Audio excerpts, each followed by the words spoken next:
Hi guys, today I'm going to inspect the front sprocket.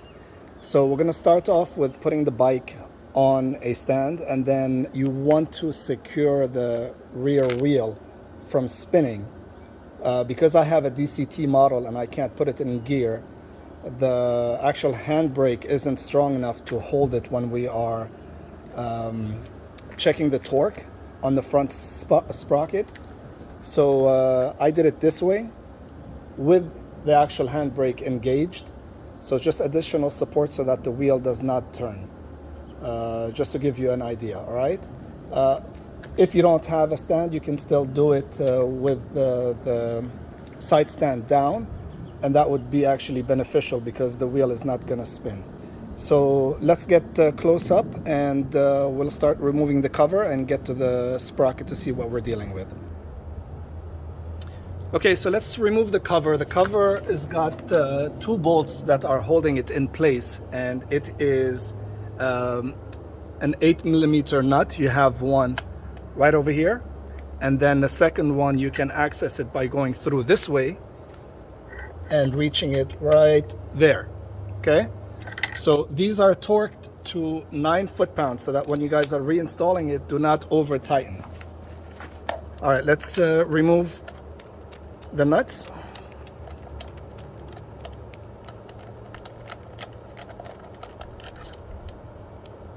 First one out. Now on the bottom over here, you have some cables that are secured to the actual plastic piece.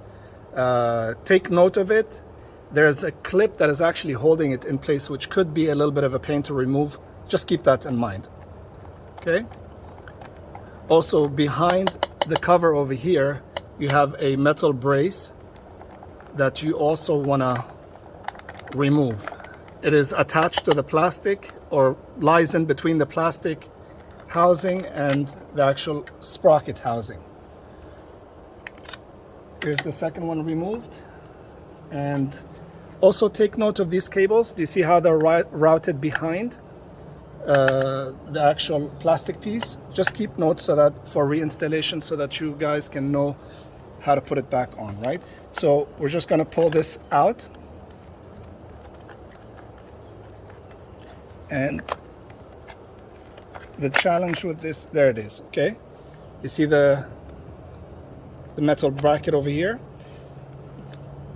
The challenge with this is going to be to remove, so this is the metal bracket and what it looks like.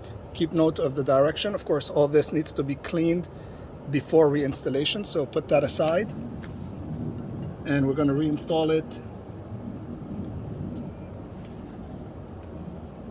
after cleaning. Let me just wipe my hands. Okay, so this piece here, there's a clip on the bottom. Let's see if you guys can see that.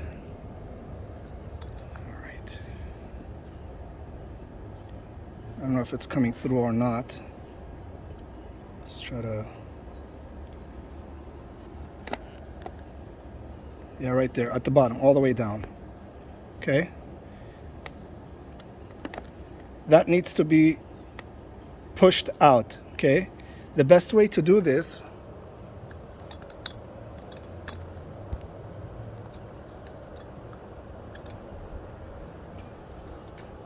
I found is to use long needle nose pliers. You don't necessarily have to do it this way. You can come in from underneath, from the bottom, and try to pop it out that way. But it's a clip that you just squeeze, and the cable on the back can be pulled out just like that. Okay, I don't know if you guys can see. I'm gonna show you where it is. Right there. Okay, that's where it was sitting in there. And let's take a look. Of course, all of this needs to be cleaned, the housing and all that, just to make sure that everything is nice and clean and neat. And once we put everything back in place, this is the cable that I was talking about. There it is. You see the clip right there. Okay, so those two sides, you can squeeze them together, and then it'll just come right out in this fashion.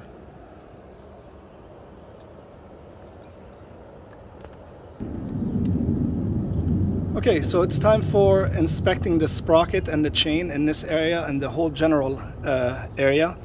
And we are going to also clean it, make sure you clean it all around just to get all the gunk and stuff out.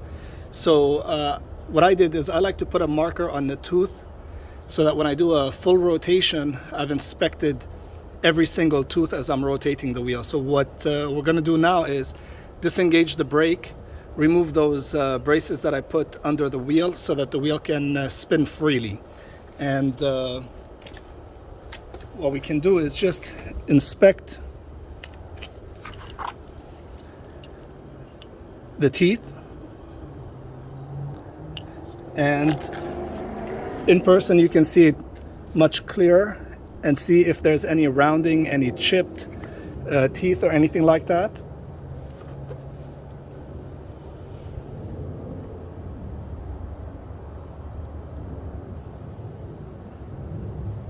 Okay, let's turn it and inspect the teeth.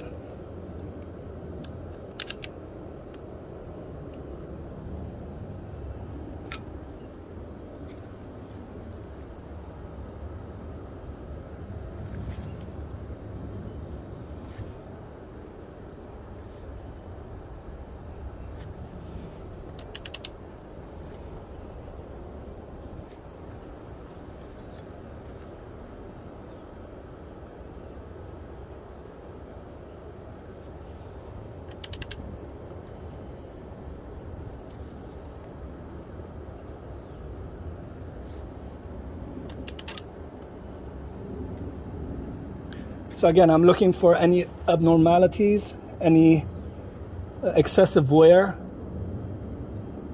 on the actual teeth themselves. And you see the benefit of that marker. We now know that we did a full rotation and inspected every single tooth. Okay. Next step is we're going to make sure that the torque is set to spec, and I'll be right back. Okay, so now we're gonna make sure that it's torqued down to spec. The manual, the service manual calls for 40 foot-pounds, if you want to write that down somewhere. Okay. Let's check it out. There we go. Did you hear that?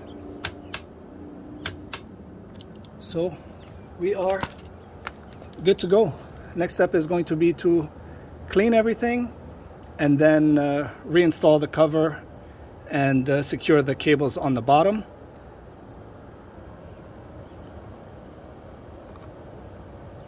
All right, so what we want to do now is this bracket is going to fit in here, and you see how it's got these locating pins right there and right there. Okay, that's going to hold it in place while we reinstall it. Of course, I'm going to clean this off camera. I just wanted to do this for you guys so you can see. Okay, so we're going to come back in, move the cables out of the way. Say a little tight back here, but you guys will get it done, I'm sure. And it's a little messy. It'll help to put gloves on. There we go. See these cables that come in right there.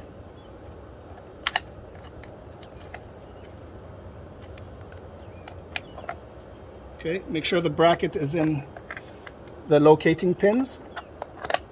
And just wipe my hands off real quick. First one in.